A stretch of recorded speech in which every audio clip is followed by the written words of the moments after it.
Welcome back to the deep dive. Oh, it's good to be back. This time we're diving into Khaled Hosseini's A Thousand Splendid Suns. Oh, yeah, one of my favorites. I know, right?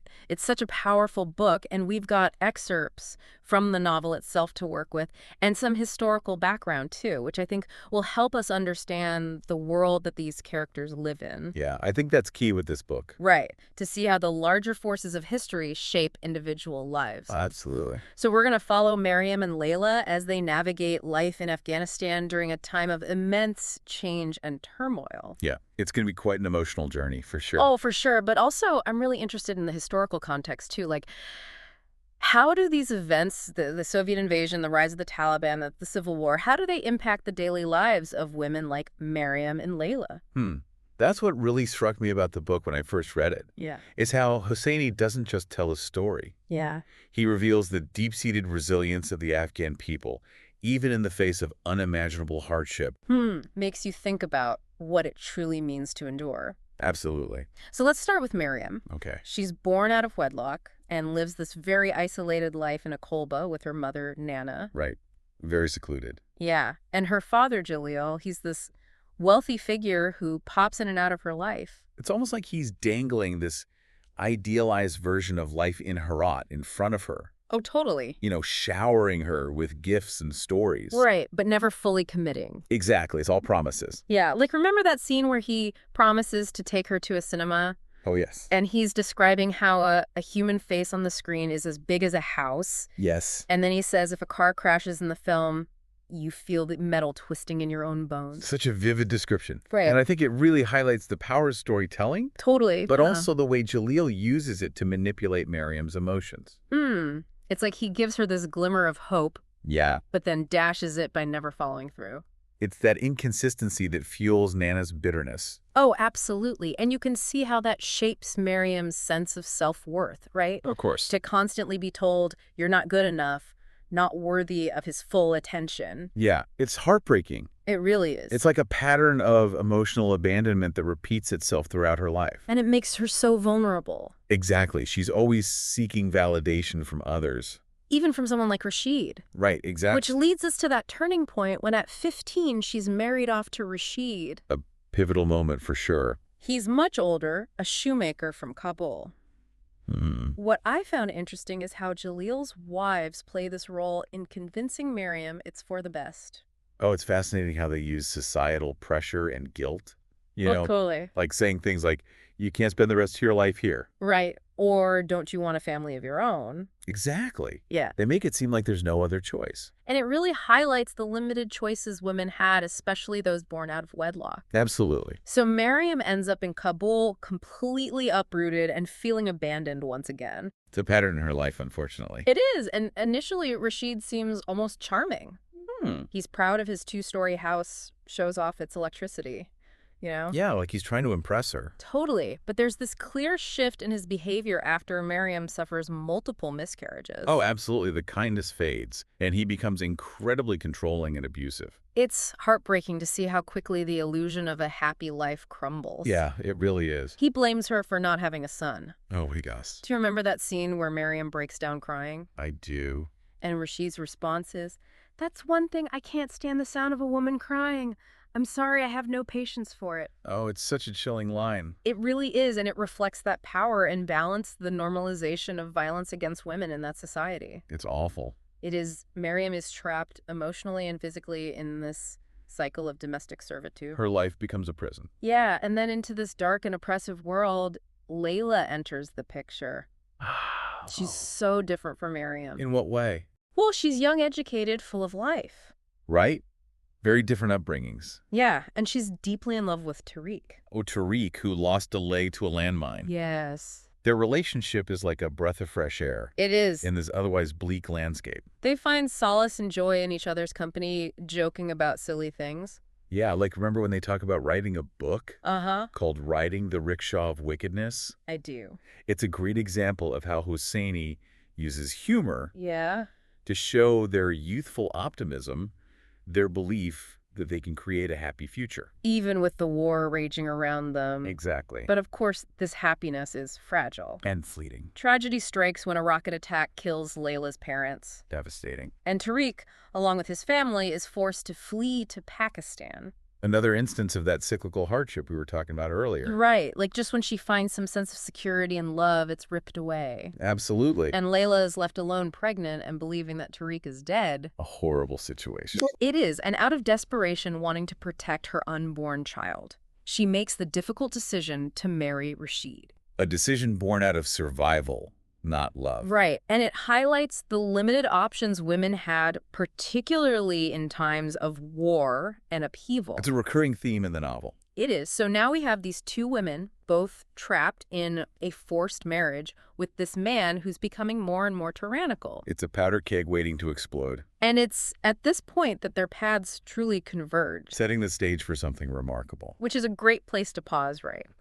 We'll dive into how their lives intertwine and the profound impact they have on each other in the next part. I'm excited to get into that. Me too. This is where it gets really interesting. Just can't wait. See you next time.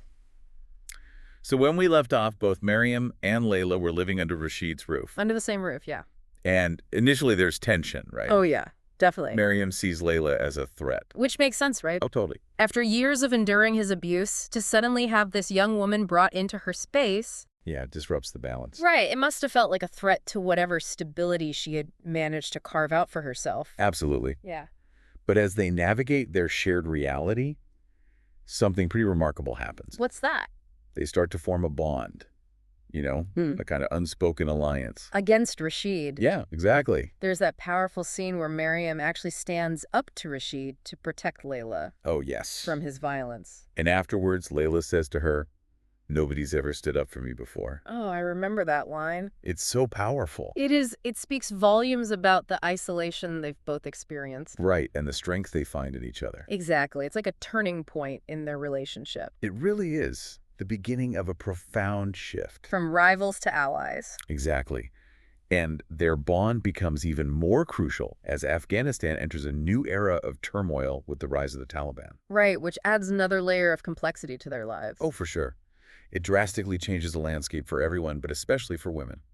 The Taliban's strict interpretation of Islamic law. Yeah, their version of Sharia law. Alters daily life in so many ways. It's chilling how Hosseini portrays that systematic stripping away of women's freedoms. It's like their world is shrinking. Literally shrinking. Women are banned from working. Attending school. Leaving their homes without a male escort. Right, and the burqa becomes mandatory. A symbol of their invisibility and oppression. It's like being erased from public life. And for Mariam and Laila, who are already living under Rashid's control. Yeah, they're trapped on multiple levels. It's like being imprisoned within a prison. Exactly. They're facing this external force that seeks to control every aspect of their existence. And we see them enduring beatings and humiliation. Living in constant fear. Not only for themselves, but for their children's safety as well. It's a really stark portrayal of the human cost of extremism. And how it disproportionately impacts the most vulnerable. Absolutely. But even in this climate of fear and oppression, there's a glimmer of hope. Yeah.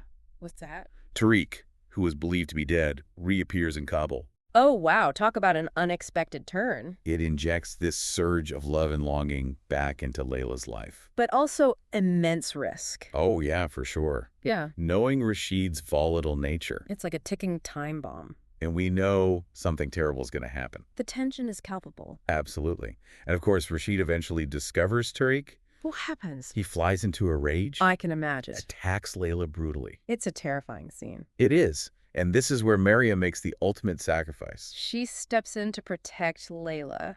Yeah, and her children. And kills Rashid. It's such a pivotal moment. Not just in terms of plot. But also in terms of Mariam's character development. Right, she spent her whole life being a victim. And in this act, she becomes an agent of change. Taking control of her destiny. Even if it comes at a terrible price. But even in this moment of seeming triumph, freedom under the Taliban is a double-edged sword. Absolutely. Mariam understands that to give Layla and the children a chance to escape, she has to take the blame for Rashid's death. It's too late, Mariam. Those words are heartbreaking. They are.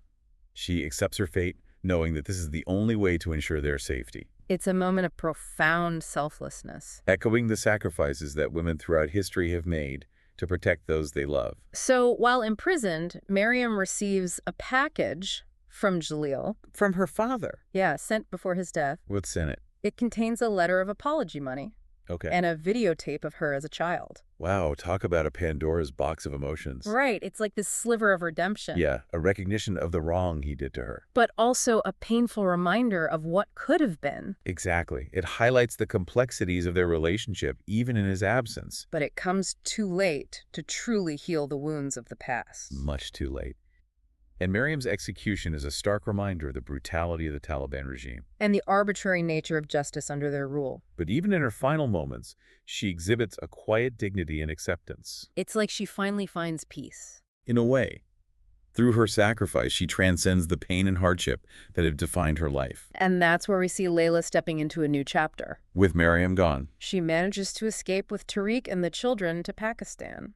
it's a bittersweet freedom. Filled with grief, but also a chance at a new beginning. Exactly. So Layla escapes to Pakistan. With Tariq and the children. Yeah, and it's a chance for a new beginning. It's bittersweet for sure. Heavy with grief. Oh, absolutely. But- I mean, Mariam's sacrifice weighs heavily on her. Yeah, and then in Pakistan, Layla receives news that Tariq died. Oh, no. Another layer of loss. It's like she can't catch a break. Right, she's already endured so much. And now this. It forces her to confront the possibility of raising her children alone in a foreign land. It's a lot to bear.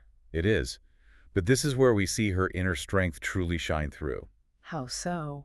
Well, she finds work, creates a stable home for her children, and holds on to hope. Even in the face of so much uncertainty. Exactly. It's a testament to her resilience. And then, just when she resigns herself to life without Tariq, Fate intervenes. he's alive. He is. The news of his death was false. Oh, wow. Talk about a twist. It's like a breath of fresh air. a rekindling of their love story. Against all odds. It's incredible. It's a reminder that even in the face of unimaginable loss, hope can endure and love can prevail. Absolutely.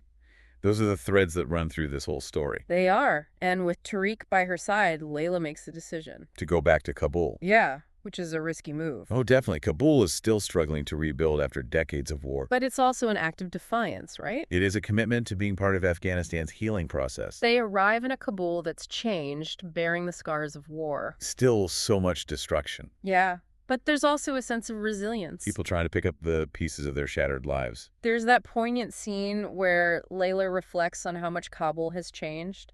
She misses the old city, the bustling markets, the familiar rhythms of life before the war. It's a reminder of what's been lost. Yeah, the profound losses that people have endured. But amidst that sense of loss, There's hope a belief that a new Kabul can emerge. from the ashes of the old. Layla even talks about wanting to be part of that rebuilding process.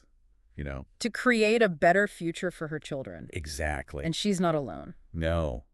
Tariq has also found a way to channel his experiences into something positive. How so? He's working with an NGO Okay. that helps landmine survivors and amputees, Wow. fitting them with prosthetic limbs, It's a powerful image of transformation. taking the remnants of war and turning them into tools for healing and empowerment. It's like forging something new out of the wreckage. It speaks to the resilience of the human spirit. The ability to find purpose and meaning, even in the face of unimaginable suffering. Yeah, that's a recurring theme for sure. And there's a sense of closure, too, when Layla finally confronts her past. By visiting Mariam's childhood home. Yes, that small kolba in Gul Daman, It's like a pilgrimage for her. a way to honor Mariam's memory. And to connect with the woman who sacrificed so much to give her a chance at freedom.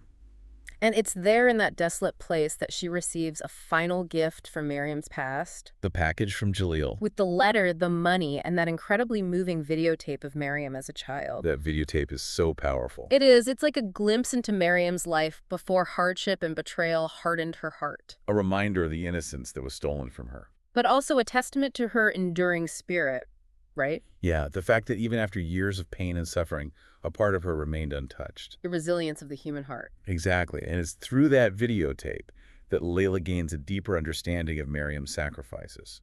The love that ultimately motivated her actions. It brings everything full circle. Connecting the past and the present, highlighting the enduring power of love and sacrifice. And I think that leads us to one of the most powerful symbols in the novel. Which is? The poem that Zaman paints on the schoolhouse wall. Oh, yes. One could not count the moons that shimmer on her roofs, or the thousand splendid suns that hide behind her walls. It's such a beautiful image. It is. It speaks to the hidden beauty and resilience of Afghanistan. Even amidst the scars of war. Like, the country itself has endured so much, but there's still beauty to be found. And it also serves as a metaphor for Layla and Mariam's journeys. How so? Well, their lives, like Afghanistan itself, have been marked by periods of darkness and destruction. But they've also experienced moments of extraordinary beauty, love, and resilience. And it's through their intertwined destinies that we see the enduring power of the human spirit. To overcome adversity, to find hope, and to create a brighter future. The novel's final image of Layla, surrounded by the children at the orphanage, Yeah. it encapsulates that sense of hope and renewal. It's a reminder that even amidst ongoing challenges, life goes on, and there's always the possibility for healing and growth. So as we wrap up this deep dive into A Thousand Splendid Suns, what are your final thoughts? For me, it's the reminder that even in the face of unimaginable suffering, the human spirit can find ways to endure, to hope, and to rebuild. Mariam and Laila's stories, though fictional, reflect the very real experiences of countless individuals who have navigated the complexities of war displacement and the fight for survival. Absolutely. It's a powerful testament to the strength and resilience of women, particularly in societies where their voices are often silenced, their freedoms restricted. And it underscores the transformative power of love, forgiveness, and the enduring bonds of human connection. It leaves us with a sense of cautious optimism, a belief that even amidst destruction and despair, there's always a possibility for renewal, for rebuilding, for finding beauty and light. On that note, we'll leave you with a question to ponder. How has A Thousand Splendid Suns changed your perspective on Afghanistan, on the lives of women in conflict zones, or even on the nature of resilience itself? What will you carry with you from their story? Until next time, keep diving deep.